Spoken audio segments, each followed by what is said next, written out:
Sobat Noba, PTTH Ranah Kaisar episode 694 sudah rilis nih. Tanpa banyak pembukaan, yuk langsung saja kita lanjutkan kisah serunya. Di episode sebelumnya, Xiaoyan terjebak dalam belenggu jiwa yang mencabiknya dari dalam, membuat seluruh tubuhnya tersiksa hebat. Raja Tianzang dan Long Yi ingin menolongnya, tetapi Ye Beijing meyakinkan mereka bahwa Xiaoyan masih mampu bertahan.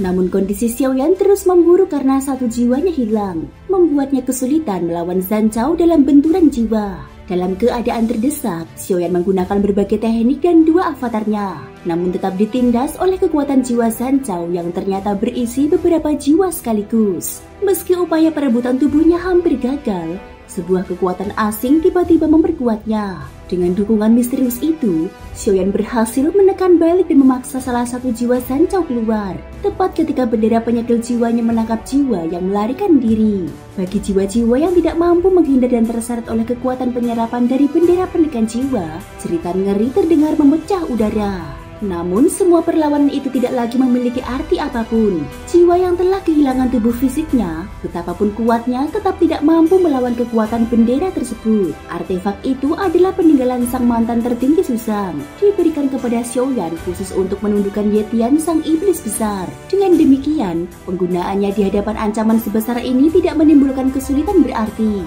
Xiaoyan semula mengira tubuh Zhang Chao hanya menyimpan dua jiwa, namun kenyataan menunjukkan bahwa dia telah meremehkan lawan.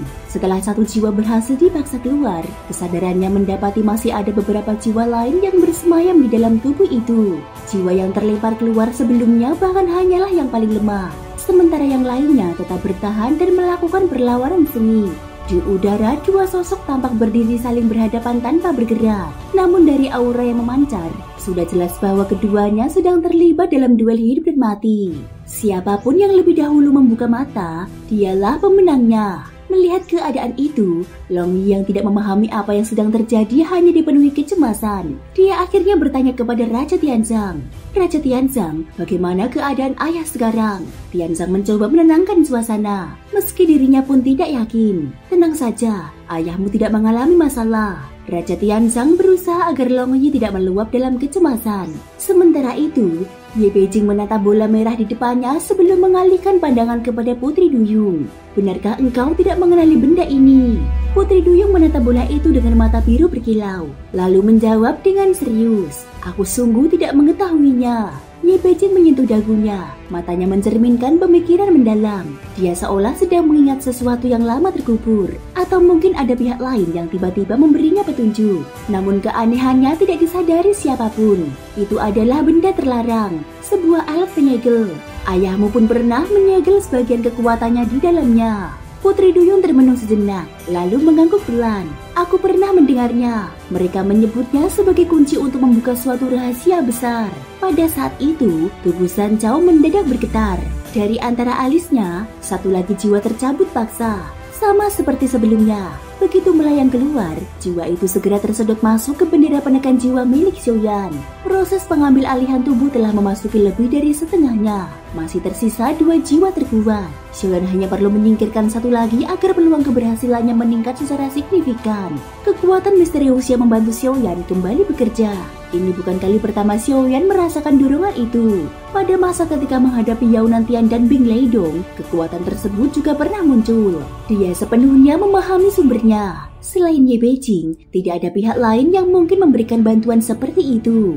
Hanya klan Cimi yang memiliki kemampuan perebutan tubuh sekuat itu. Namun Xiaoyan terus memikirkan alasan sebenarnya. Mengapa Ye Beijing begitu bersikeras ingin membentuk ikatan ganda dengannya? Apakah hal itu berkaitan dengan identitasnya sebagai klan Cimi? Ataukah dia memang sekedar menikmati mengejar sesuatu yang sulit diraih? Xiaoyan tidak dapat memastikan. Kepribadian Ye Beijing terlalu sulit ditebak. Tampak polos dan ceria, namun di baliknya tersembunyi kecerdasan yang pandai menyamar.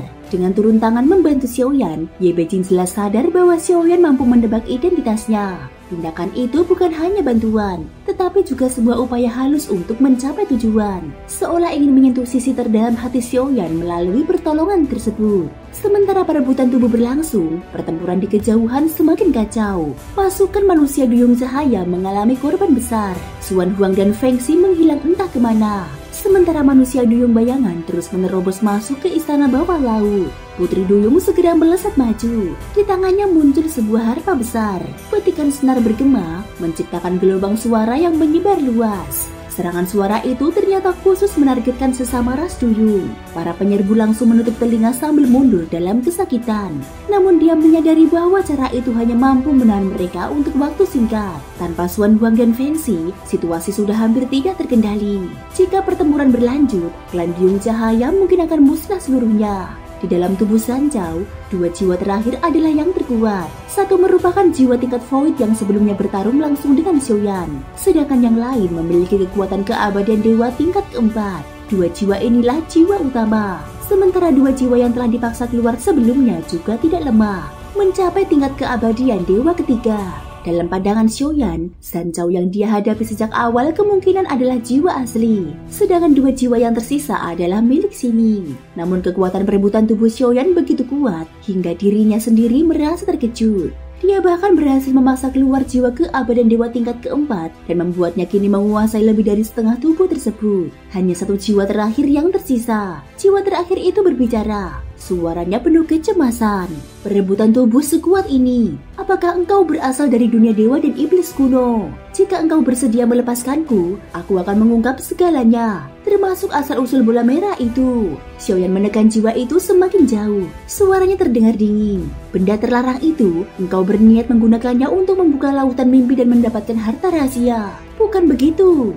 Jiwa San Zhao terkejut hebat. Engkau sudah menyelidiki jiwaku. Bagaimana mungkin engkau melakukannya saat perebutan tubuh berlangsung? Xiaoyan menanggapinya dengan tenang. Aku sudah mengetahui semuanya sejak awal. Jika tidak tahu, mengapa aku harus berebut denganmu? Suara Xiaoyan bergema di dalam tubuh itu. Tubuh San Zhao mulai retak dari dalam. Dua kekuatan berbeda meledak serempak, membuat tubuh itu penuh luka. Jika jiwa-jiwa itu tidak kembali ke tempatnya, dia akan kehilangan tingkat abadinya dan jatuh jauh. Bagaimana engkau bisa mengetahui rahasia itu? Jika begitu, mengapa tidak bekerja sama membuka harta rahasia itu? Kita tidak memiliki permusuhan mendalam. Mengapa harus saling memusnahkan? Tanya jiwa itu dengan nada memohon. Xiaoyan tersenyum tipis. Jika aku dapat memasuki harta rahasia itu seorang diri, mengapa aku perlu membawa seorang pecundang bersamaku? Ucap Xiaoyan. San Zhao menjawab dengan gigih. Tidak, tanpa bantuanku, engkau tidak mungkin membuka ruang itu meski mengetahui lokasinya. Namun sebelum kata-kata itu selesai, suara lain muncul dari dalam bola merah. Benarkah demikian? Menurutku, membuka sebuah ruang rahasia bukan masalah besar. Seketika, cahaya biru meledak keluar dari bola itu dan jatuh ke tubuh Xiaoyan. Seketika, seluruh rantai tak kasat mata yang mengikatnya hancur satu persatu. Teknik pembantai terlarang yang mencengkram jiwanya runtuh dalam sekejap. Thank you guys sudah mendengarkan ceritaku di episode kali ini sampai akhir. Ikutin terus kelanjutan episode berikutnya ya. Terima kasih buat kalian semua yang udah subscribe, like, dan komennya. Semoga hari kalian menyenangkan. Sampai jumpa dan bye-bye.